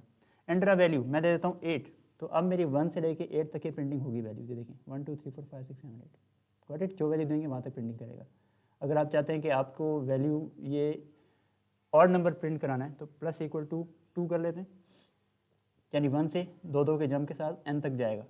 मैं कहता हूँ 100 तक आप ये वैल्यू प्रिंट करके दें। चलिए इसको मैं थोड़ा सा इस बार ज़रा लंबी छलांग लगवाता हूँ, चलिए 40 कर लेते हैं। 40 तक क्या होगा, ऑड नंबर प्रिंट करेगा। 1 3 5 7 9 11 13 15 17 19 21, ये देखिए बिल्कुल ठीक जा रहा है। रीडेबिलिटी में इशू आ रहा है, तो आप क्या करें, आप इसको यहाँ पे कनकेटनेट करके छोटी सी स्पेस या 2-3 स्पेसेस दे दें, ठीक है। इस तरह भी आपका क्या है, ये बार बार सॉरी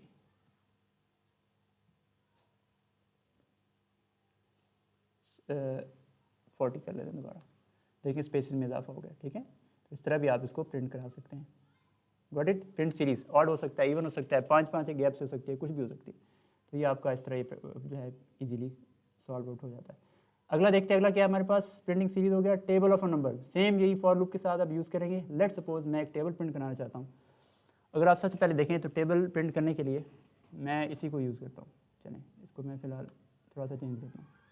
एंटर आ टेबल वैल्यू, चलिए इसको मैं लिखता हूँ टेबल, किसका चाहिए, विच टेबल, ठीक है। कौन सा टेबल चाहिए भाई, मैं कहता हूँ यहाँ पे वैल्यू दे दूँगा, लेट सपोज 4 5 6 जो भी वो n को मिल जाएगी। अब यहाँ पे थोड़ी सी चेंजेस करनी है। याद रखें आप बचपन से टेबल पढ़ते आ रहे हैं, वो क्या होता है लेट सपोज 2 वैल्यू दिया, सॉरी 2 1s आर 2, ठीक है, 2 3 2s आर 4, और इस तरह आप चलते जाते हैं 2 10s आर 20 तक, ठीक है ना। यहाँ पे अगर आप देखें ये टेबल है जो आप कैलकुलेट कर रहे हैं, तो वो है ये वाली वैल्यू। इट मीन्स कि वो मैंने वैल्यू किसको दी, n को दी, तो ये मेरी क्या है, n है। अब मैंने n को किससे मल्टीप्लाई कराना है, ये जो वैल्यू है आप गेस करें कहाँ कौन कैलकुलेट कर रही है, यानी किस वेरिएबल के अंदर आ रही है। 1 से लेकर 10 तक ये पूरी एक एक के जम्प्स जा रहे हैं, ये मैं मैनेज करूँगा i के साथ, ठीक है। अब यहाँ पे एक छोटी सी मिस्टेक क्या है, अभी क्योंकि मैंने फॉर लूप नहीं छोड़ी, नंबर तो मैंने ले लिया, मैं बाय डिफ़ॉल्ट कहता हूँ कि 1 से लेके 10 तक आपने 2 का टेबल प्रिंट कराना है। तो मैं यहाँ पे क्या चेंजेस करूँगा, यहाँ पे मैं n की जगह क्या लिख दूँगा 10, और कितने कितने जंप से जाना है, क्या 2-2 के जंप जाना है या पूरी सीरीज़ एक एक नंबर के साथ जानी है। तो यहाँ पे मैं क्या कर दूँगा i++, ठीक है। चलो इसको ज़रा थोड़ा सा मॉडिफाई करते हैं। देखें क्या है यहाँ पे i++, ठीक है, और यहाँ पे आ जाएगा i < 10। ओके, अब क्या होगा, अब मैं जब n को मल्टीप्लाई करूँगा i से तो क्या होगा, मेरे पास हर लूप जब मेरी हर स्टेप पे जो है 2 मल्टीप्लाई होता रहेगा i की वैल्यू के साथ, जो कि 1 है, अगली दफ़ा 2 होगी, एक दफ़ा 3 होगी, यानी मेरी लॉजिक ठीक होगी। अब मुझे शो कराना है इसको टेबल के फॉर्मेट में, ठीक है ना। मैं आपको पहले इसको सिंपल आउटपुट शो कराता हूँ, डॉक्यूमेंट डॉट राइट, ठीक है। और ये आपको अभी समझ नहीं आएगी किस तरह वैल्यूज़ है, डायरेक्ट आंसर आ रहे होंगे। इसको मॉडिफाई करेंगे अभी। 2 का टेबल जी 1 से 10 तक जाएगा। ये देखिए 2 4 6 8 10 12। इसको मैं थोड़ा सा ना लाइन भी आपको छोड़ के दिखाता हूँ। यहाँ पे टैग डाल देते हैं ब्रेक लाइन का, ठीक है। चलें, ये नहीं ओपन करना था, ठीक है। यहाँ पे देखें, रिफ्रेश किया, 2 का टेबल, ये देखिए 2 4 6 8 10 12 14 16 18 20। ये सिर्फ आंसर दे रहा है क्योंकि मैं डायरेक्ट मल्टीप्लाई शो करा रहा हूँ। अब मैं इसका फॉर्मेटिंग थोड़ी सी चेंज करता हूँ। फॉर्मेटिंग कैसे चेंज करता हूँ, मैं यहाँ पे लिखता हूँ, इसी को देखें, इसी के अंदर मैं थोड़ी सी मॉडिफाई करूँगा। सबसे पहले मेरी वैल्यू आएगी 2 की, जो उसका टेबल है, उसके आगे मैंने x शो कराना है। x के लिए मुझे क्या करना पड़ेगा, x लिखूँगा, यहाँ पे थोड़ी सी स्पेस भी डाल देता हूँ। उसके आगे 2 मल्टीप्लाई बाय 1, 2 मल्टीप्लाई बाय 2, यहाँ पे आएगा i, ठीक है। फिर यहाँ पे मैं क्या करूँगा, इक्वल टू का साइन लगाऊंगा, इसके अंदर भी थोड़ी स्पेस दे देते हैं। और उसके बाद मैं क्या करता हूँ, यहाँ पे अपना n मल्टीप्लाई बाय i जो आंसर आ रहा था वो शो करा देता हूँ। ये देखिए मैंने फॉर्मेटिंग कैसे की। अब इसके अंदर मैं क्या करता हूँ, कंकैटिनेशन कर देता हूँ। मैंने इसको जोड़ दिया, इसके बाद मैंने i को साथ शामिल कर लिया, ठीक है। उसके बाद मैंने आगे, चूँकि ये इससे आगे कुछ शामिल नहीं करना था, मैं सिंपल कोमा लगा सकता हूँ एग्जिट एंड के ऊपर। अब क्या है, यहाँ पे 2 आएगा क्योंकि मेरी n की वैल्यू 2 है, हर बार 2 की वैल्यू 2 ही रहेगी, आगे x लिखा हुआ आ जाएगा, फिर i ये हर दफ़ा लूप के अंदर एडिट होता रहेगा, ठीक है। अब क्या है, रिफ्रेश किया मैंने, 2 का टेबल, ये देखें।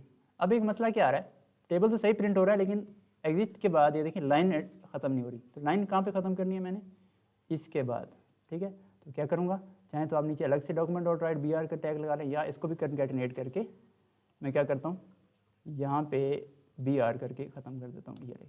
अब क्या होगा, हर स्टेप के बाद लाइन भी ख़त्म होती रहेगी, ठीक है। तो इसे मैं रिफ्रेश करता हूँ, 2 का टेबल, ये देखें कितना परफेक्ट हो गया, ओके। तो ये देखें, ये 2 ये n आ रहा है, ये x एज इट इज जो स्ट्रिंग में मैं प्रिंट करा रहा था, ये i की वैल्यू प्रिंट हो रही है, इक्वल टू मैंने एज इट इज स्ट्रिंग में दे दिया, और ये वो आंसर है जो मल्टीप्लाई होकर आगे शो होते जा रहे हैं। तो इस तरह आप चाहें तो कोई और टेबल भी प्रिंट करा सकते हैं। आप चाहें तो यूज़र से भी वैल्यू ले सकते हैं कि कहाँ से कहाँ तक आप शो कराना चाहते हैं, उतने कॉम्प्लिकेशन में हम नहीं जाते। Got it. इस तरह का मैं चाहता हूँ कि मैं टेबल प्रिंट करा दूँ 7 का, ठीक है। देखिए 7 1 7 2, मैं चाहता हूँ कि मैं प्रिंट कराऊँ 11 से लेकर 20 तक। तो क्या करूँगा, मैं सिंपल यहाँ से 11 से ले जाकर चला जाऊँगा और ये चला जाता हूँ मैं 20 तक। तो क्या होगा, कोई भी टेबल आपकी वैल्यू देते हैं उसको, मैं कहता हूँ जी आप 5 का टेबल 11 से 20 तक प्रिंट कराएं। ये देखिए अब मेरी वैल्यू स्टार्ट हुई थी आई की 11 से, जो कि 20 तक जा रही है, ओके। तो आप इसके अंदर छेड़छाड़ करके खुद अपने हिसाब से इसको मॉडिफाई कर सकते हैं। तो ये था हमारा table of a number, find the largest और स्मॉलेस्ट नंबर, ओके। अब इसके अंदर आपसे क्या पूछा जा सकता है कि आपको कोई ना कोई स्ट्रिंग पूरी अरे दी होगी, यानी आपके पास पूरी सीरीज़ ऑफ वैल्यूज़ होगी, उसके अंदर से हमने सबसे छोटा और बड़ा वैल्यू निकालनी है। ये भी थोड़ा सा इंटरेस्टिंग है, इसको भी हम देखते हैं कैसे। हाँ ओके। तो हम इसमें ना वैल्यू अभी यूज़र से नहीं लेते, हम सपोज करते हैं। अब अरे आपने पढ़ी है 10th क्लास के अंदर। अरे बेसिकली एक ऐसा डाटा स्ट्रक्चर है जिसके अंदर हम कॉन्टिग्यूस मेमोरी लोकेशन के अंदर वैल्यूज स्टोर करते हैं। कॉन्टिग्यूस मेमोरी लोकेशन से मुराद क्या है, जैसे मैं वेरिएबल ले रहा था आई एन जे, दूसरा मुख्तलिफ हमने एफ भी लिया, ठीक है।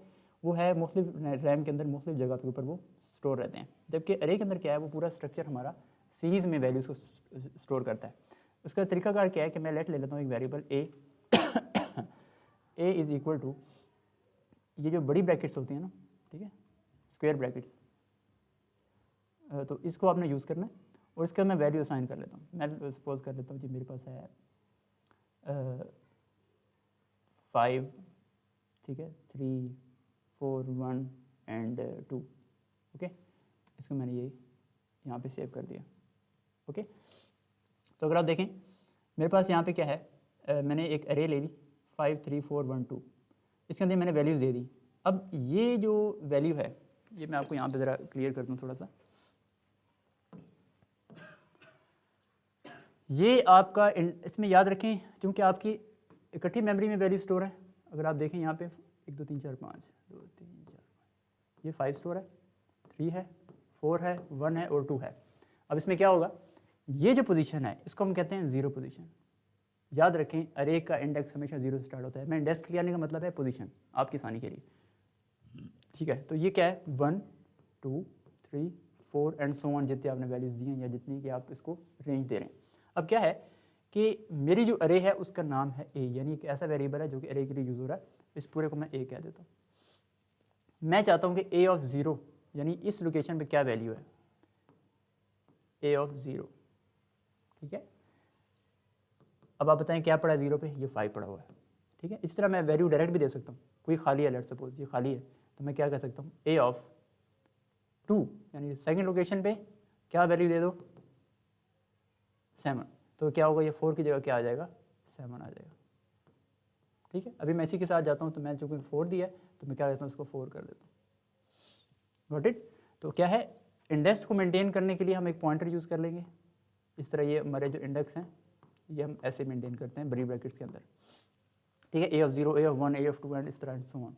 तो ये क्या है, इसका सबसे बड़ा फ़ायदा क्या है कि मैं आगे पीछे मूव कर सकता हूँ, आगे पीछे मूव कर सकता हूँ। तो जब भी आप लार्जेस्ट और स्मॉलेस्ट नंबर मालूम करना हो पूरी सीरीज़ में, तो आपको एरे से मदद मिलेगी, ओके। तो उसका सबसे बड़ा फ़ायदा ये है कि आपको एक पॉइंटर मेंटेन हो जाता है जिसको आप इंडेक्स कहते हैं, उससे आप वैल्यूज़ को बआसानी क्या कर सकते हैं, मैनेज कर सकते हैं। अच्छा, तो अब हम मूव करते हैं आगे। एक लेट कर लेते हैं जी, एक वेरिएबल है वो है मिन यानी सबसे छोटा, उसको मैं क्या कर देता हूँ, उसका भी मैं खाली रख देता हूँ। इस तरह एक और लेट कर लेता हूँ मैक्स, आप इकट्ठे भी लेट कर सकते हैं, ठीक है ना। देखें मैं इसको यहीं पे आई के साथ कर लेता हूँ, आई मिन मैक्स, ठीक हो गया। तो अगर आप यहाँ पे देखें इसको मैं हटा देता हूँ, ओके। ये ठीक है, 3 मेरे बाय डिफ़ॉल्ट डिक्लेयर हो गए, एक को मैंने डिक्लेयर किया, साथ वैल्यूज़ भी दे दी, ओके।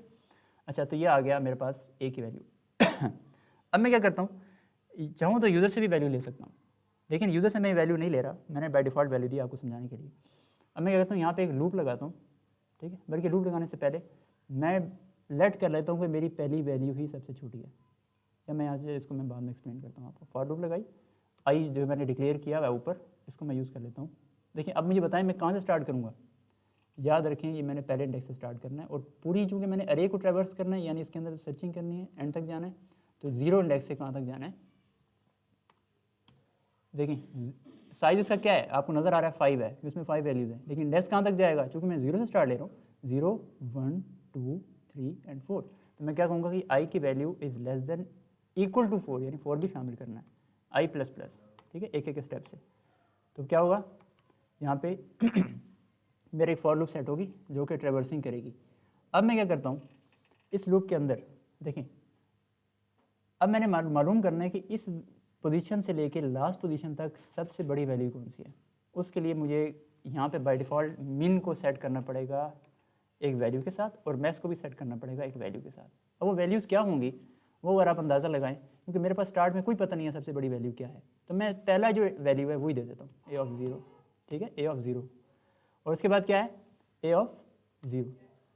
ये देखिए अब ये मैंने क्यों किया, मैंने एज्यूम कर लिया कि ये वैल्यू ही सबसे छोटी है और यही वैल्यू सबसे बड़ी है। तो अब मैं लूप चला रहा हूँ, लूप से पहले मैंने सपोज कर लिया कि मेरी 5 जो पहली पोजीशन वैल्यू हुई छोटी है वही बड़ी है। अब मैं क्या करता हूँ यहाँ पे, चूँकि मैं लूप स्टार्ट कर रहा हूँ, लूप में मैंने सर्चिंग करनी है कि अगर इफ़ मिन, चले पहले मिन चेक कर लेते हैं। अगर मिन की वैल्यू यानी मिन में जो वैल्यू है वो क्या है, वो अगर आप देखें मैंने अभी आपको बताया 0 इंडेक्स पे जो पड़ा है वो 5 है। अगर मिन की वैल्यू अपनी अगली वैल्यू से, ठीक है, अगली वैल्यू से क्या मुराद है, अच्छा यहाँ पे हम छोटा सा काम कर लेते हैं, इसको 1 से स्टार्ट कर लेते हैं। ये थोड़ी सी हमने ट्विकिंग की है, ऑप्टिमाइजेशन किया है, क्योंकि मिन तो ऑलरेडी पहली वैल्यू है, ठीक है ना। तो मैंने क्यों 5 को अपने आप से क्यों कंपेयर करूँ, इस कंडीशन में क्या हो रहा था 5 अपने आप से कंपेयर हो रहा था। अगर मैं यहाँ पे लिखूँ ना ए ऑफ आई, ठीक है, तो क्या है यहाँ पे देखें, इसको मैं थोड़ा सा ना सॉरी रीडेबिलिटी में इजाफा करने के लिए थोड़ा स्पेस दे देता हूँ। अब देखें आई के अंदर क्या है, सबसे पहले 0 है ना, तो 0 तो ऑलरेडी मैंने मिन को दी, यानी 5 ही अपने आप से कंपेयर हो रहा है। तो मैं उसको एक स्टेप क्यों अपना ज़ाया करूँ, मैं 1 से स्टार्ट कर देता हूँ। ये देखें अब मिन में क्या है, ए 5 पड़ा है, 5 पड़ा है, और ए ऑफ आई में क्या है, आई की वैल्यू क्या है यहाँ पे 1। तो यहाँ पे आप यूँ समझें कि यहाँ पे 1 है इस टाइम, यानी ए ऑफ 1 पे कौन सी वैल्यू है, ए ऑफ 1 पे एस टाइम 3। तो 5 जो है वो क्या हो रहा है, 3 से कंपेयर हो रहा है। क्या 5 3 से छोटा है? ठीक है, अगर तो 5 3 से छोटा है तो फिर क्या होगा, फिर मुझे स्वैपिंग करनी है? नहीं करनी। ठीक है, इसको मैं इसकी बॉडी बनाता हूँ आगे और इसको उसके अंदर इसको हम अभी एग्जीक्यूट करते हैं। ओके तो अब आप देखें क्या मुझे स्वैपिंग करनी है। अब स्वैपिंग के लिए अगर आप देखें, स्वैपिंग करने के लिए आपको मैं एक मिसाल दूं कि मेरे पास एक दो बर्तन है, सॉरी दो बर्तन है, एक बर्तन है मेरे पास, इसमें पड़ा है वाटर, ठीक है, और एक बर्तन है जिसमें मेरे पास पड़ा है क्या,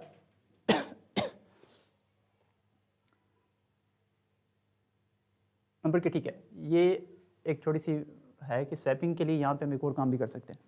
ठीक है, देखें ज़रा, मैं चेक करता हूँ कि क्या पिछली वैल्यू अगली वैल्यू से क्या है।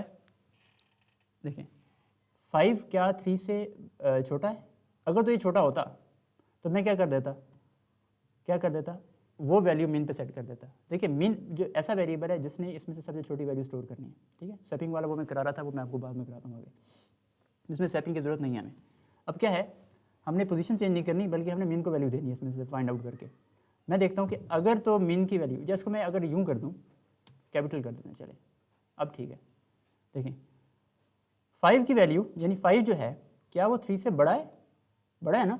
इसका मतलब क्या है कि मेरी बड़ी वैल्यू क्या सेट हो जानी चाहिए, 3 होनी चाहिए। तो मैं क्या करता हूँ, min is equal to A of i. Okay, ये देखें, ये समझ आ गया आपको कि अगर मेरी जो करंट वैल्यू है मीन की वो बड़ी है अगली से, ऑटोमेटिक है तो अगली छोटी हुई ना, तो मैंने मीन को वो वाली वैल्यू दे देनी है। अब स्टार्ट में मैंने दी थी बाय डिफ़ॉल्ट पहली वैल्यू, अब यहाँ पे जो वैल्यू अगली छोटी होगी वो उसको मिलती जाएगी। इसी तरह अब मेरे मीन में 3 आ गया। अब जब लूप आगे चलेगी, आई की वैल्यू 2 हुई, ठीक है, तो 2 4 से छोटा है, बिल्कुल ठीक है। अब यहाँ पे आएगा ए ऑफ 2, अगर आप देखें 0 1 2, ठीक है। इसको मैं आपको यहाँ ड्रॉ करके समझाता हूँ, आपको बेहतर समझ आएगा। ठीक है, देखें इस कंडीशन के मुताबिक 5 3 4 1 2 ये मेरी कंडीशन पड़ी है। पहला तो मैंने मीन को ये वाली वैल्यू दे दी, ठीक है, अभी जो मैंने लूप चलाई थी। ठीक है, अब मेरी आई की वैल्यू जब इंक्रीमेंट हुई, अब क्या हुई 2, क्योंकि पहले 1 थी अब 2 हो गया। 2 4 से छोटा है, बिल्कुल ठीक है, नीचे आएगा। अब यहाँ पे ए ऑफ 2 से मुराद क्या है, मीन में क्या है 3 है, ए ऑफ 2 क्या है 4 है। ठीक है, ए ऑफ 2 यानी 0 1 2 3 एंड 4, इसको मैं आई लिख देता हूँ ताकि आपको आसानी हो समझने में। क्या ये मीन की वैल्यू इससे बड़ी है?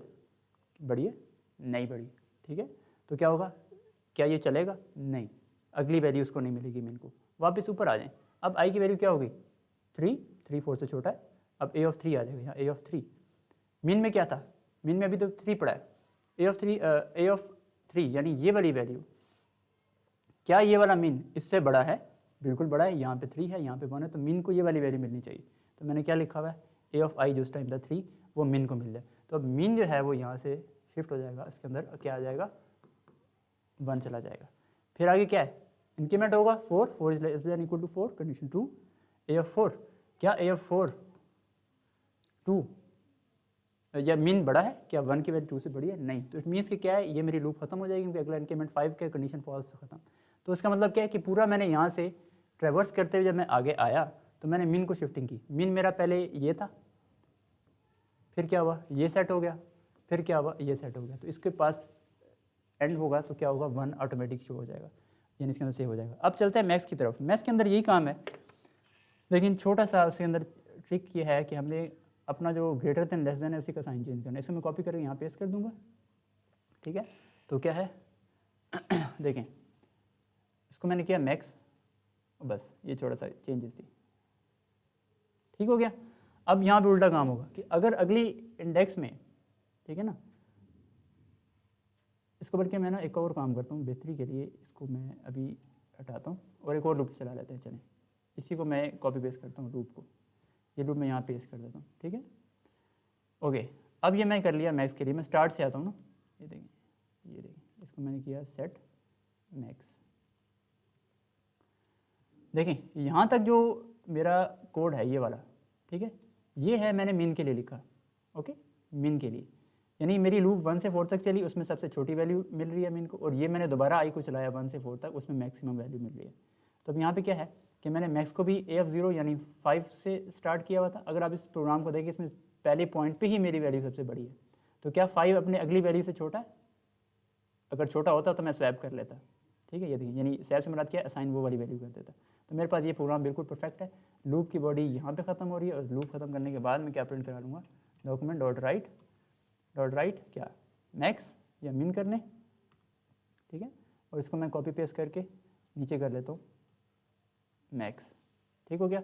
अब क्या है, मैं जब रिफ्रेश करूँगा तो मेरे पास मिन में एक आंसर आना चाहिए 1 और एक आंसर आना चाहिए 5, ठीक है। तो अब यहाँ पे रिफ्रेश करता हूँ उसको मैं। अच्छा, यहाँ पे आउटपुट नहीं है, इट मीन्स कहीं पे गलती है। अच्छा, अभी गलती देखते हैं। इसकी बॉडी ठीक है, हाँ ये देखें, इसकी बॉडी कहाँ ख़त्म किया मैंने, कहीं ख़त्म ही नहीं की। तो यहाँ पे लूप की बॉडी क्लोज ही नहीं हुई। अब देखें, अब ये क्लोज होगी, इसकी बॉडी क्लोज होगी, इसकी भी, इफ़ की भी और इफ़ की भी। अब मैं रिफ्रेश करता हूँ, यहाँ पे गलती है .min.ht, ओके। अब मैं इसको रिफ्रेश करता हूँ। अब आप देखें, ये अभी 15 नहीं है, बेसिकली ये 1 और 5 है, क्योंकि मैंने यहाँ पे लाइन ब्रेक नहीं की, ठीक है ना। मैं क्या कर देता हूँ, उसको कंकेटनेट करके लाइन ब्रेक का टैग लगा देता हूँ, ठीक है। ये जो टैग आप इसके अंदर यूज़ करते हैं ना, ये HTML के अंदर कंसीडर करता है, ठीक है, ब्रेक का टैग। ये देखें 1 और 5। और मॉडिफाई करना चाहते हैं, पीछे मिन लिख दें, आगे मैक्स लिख दें। तो ये आपका कोड हो गया मैक्सिमम और मिनिमम वैल्यू को फाइंड करने का, ठीक है। दोबारा रिपीट कर रहा हूँ, सबसे पहले आपने बाय डिफ़ॉल्ट पहली लोकेशन दोनों मिन और मैक्स को दे दी। यहाँ पे आपने ध्यान करना है, अगर पिछली वैल्यू अगली वैल्यू से बड़ी है, ठीक है ना। आप पहले देखें आप निकालना क्या चाह रहे हैं। अगर आपने छोटी वैल्यू निकालनी है तो फिर आपका ऑपरेटर मिन की तरफ होगा, ठीक है। इस तरह अगर आप मैक्स निकालना चाह रहे हैं तो अगर अगली वैल्यू बड़ी है तो वो दूसरी वाली वैल्यू मैक्स को मिलनी चाहिए ना। तो क्या है, तो मैंने मैक्स को वाली अगली वैल्यू साइन कर दी। इस तरह अगर मीन की जो वैल्यू है वो अगली वैल्यू से बड़ी है, इसका मतलब अगली वैल्यू छोटी हुई, तो वो मैंने यहाँ पे मीन को दे दिया। तो ये आपका ये प्रोग्राम हो गया किसका भला, लार्जेस्ट और स्मॉलेस्ट वैल्यूज़ को फाइंड करने का। सर्चिंग भी इसी तरह, ये बड़ा छोटा सा है, इसी को हम मॉडिफाई करते हैं। सर्चिंग से मुराद क्या है, देखें मैं इसी को चेंज करता हूँ, ये मैं एक लूप रहने देता हूँ और थोड़ा सा नीचे से भी इसको मॉडिफाई करते हैं, ठीक है।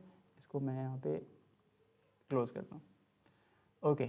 तो ये आपको आ गया। अब से मुझे मिक्स मैन की ज़रूरत नहीं है, मैंने क्या करना है, सर्चिंग करनी है, ठीक है। सर्चिंग से मुराद क्या है, इसी अरे को ले लें। देखें मेरे पास ये वैल्यूज़ हैं, अब मैंने इसमें से लेट सपोज ढूंढना है कोई वैल्यू, तो मैं क्या करूँगा, लूप लगाऊंगा। लूप क्यों लगाई, 1 से लेके नहीं। अब यहाँ पे चेंजेस मैंने क्या करनी है, पहले इंडेक्स से लेके आखिरी इंडेक्स तक 0 से लेके 4 तक जाऊँगा, और मैं यहाँ पे सर्चिंग करूँगा इस इफ के अंदर, ठीक है। इसको मैं यहाँ पे हटा देता हूँ, आपको शुरू से करके दिखाता हूँ। अब देखें मैं यूज़र से वैल्यू लेता हूँ कि आपको कौन सी वैल्यू चाहिए, ठीक है ना। तो मैं क्या करूँगा, अरे इंडेक्स डिक्लेयर करने के बाद यहाँ पे कलेक्ट कर लेता हूँ, एक्स कर लेते हैं जी, एक्स, ठीक है ना, जिस तरह मैथ में कहते हैं ना एक्स। इसको हम प्रॉम्प्ट कर लेते हैं कि आप वैल्यू एंटर करें, एंटर वैल्यू, ठीक है। एक वैल्यू एंटर करें, वो एंटर करेगा वैल्यू तो एक्स को मिल जाएगी। इट मीन्स कि एक्स को मैंने सर्च करना है, क्या मेरा एक्स पहले इंडेक्स से लेके लास्ट इंडेक्स तक मौजूद है।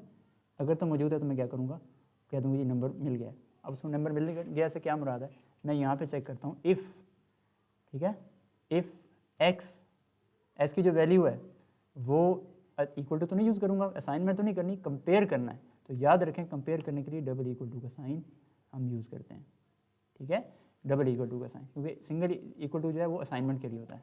तो मैं क्या करूँगा, डबल इक्वल यूज़ करूँगा। अगर एक्स बराबर हो जाए, मैं आपके आसानी के लिए कहता हूँ, किसके, उस पोजीशन के, यानी ए ऑफ आई के। अगर आप यहाँ पे देखें ए ऑफ 0 यानी पहली वैल्यू, अगली दफ़ा जब इंक्रीमेंट होगा तो A of 1, A of 2, A of 3 और ए ऑफ 4। एस की वैल्यू जो मैंने यहाँ पे एंटर किया है वो कहीं भी मैच कर जाती है किसी भी पोजीशन पे पड़ी हुई वैल्यू से। तो उसका मतलब क्या है, यहाँ पे क्या लिख ले, डॉक्यूमेंट डॉट राइट, ठीक है, नंबर फाउंड एट पोजीशन क्या, एट पोजीशन आई, ठीक है। आई से मुराद क्या है, उसी वैल्यू की पोजीशन बता देगा। इसको मैं रन करके देखता हूँ, रिफ्रेश। मैं कहता हूँ मेरे पास इसमें पड़ा था 4 पड़ा था, नंबर फाउंड एट 2 यानी पोजीशन 2। देखें क्या 4 2 पे पड़ा है, पढ़ाते हैं, ये देखें 0 1 और 2, ये बिल्कुल एग्जैक्ट उसने मुझे सर्च कर दिया किस नंबर पे पड़ा है, ओके। आप ये भी देख सकते हैं कि वैल्यू जो है वो, इसको मैं ज़रा मॉडिफाई कर दूँ तो यहाँ पे ऐड पोजीशन आई, ऐड पोजीशन 2 आ जाएगा। ठीक है, अगर यहाँ पे लिख भी सकते हैं कि नंबर क्या जो नंबर मैंने, ये देखिए यहाँ पे लिखता हूँ कंकैटिनेट करके x। ठीक है, तो क्या लिखा हुआ आ जाएगा, number x is found at position this. तो मैं इसको करता हूँ यहाँ पे नंबर जो मैंने वैल्यू दी थी, दैट सपोज मैं देता हूँ 5 जो कि 0 पोजीशन में पड़ा है, number 5 is found at position 0। Okay, तो ये आपका मेरे ख्याल में यहाँ तक क्लियर हो गया। तो आज जो है वो हमारा जो है वो एक रह गया, सॉर्टिंग अ लिस्ट। ठीक है, ये सॉर्टिंग अ लिस्ट ये मैं आपको इंशाल्लाह कल करवाऊँगा, और इसके साथ जो है हम बाकी पेपर डिस्कस करेंगे। तो क्योंकि अभी बाकी क्लासेस भी होनी है तो हमारे पास टाइम जो है वो शॉर्ट है। तो इंशाल्लाह आई होप सो कि आपको अंडरस्टैंड हो गया होगा। आपने कोशिश ये करनी है, ठीक है, कि इसको प्रैक्टिस करें। ये किसी भी मॉडिफाइड तरीके से पूछे जा सकते हैं, तो आपको जो है फिर परेशानी का सामना नहीं करना पड़ेगा। अगर कहीं पे कोई कन्फ्यूजन है तो आप यूट्यूब की वीडियो पे कमेंट करके वहाँ पे मुझसे पूछ सकते हैं। मैं आपको कल इंशाल्लाह जब हम नेक्स्ट लेक्चर करेंगे तो उसमें भी जो है उसको मज़ीद क्लैरिफाई कर दूँगा। प्रैक्टिस लाजमी कीजिएगा। ठीक है, तो इंशाल्लाह मिलते हैं कल आपसे। मुझे दीजिए इजाज़त, अल्लाह हाफ़िज़।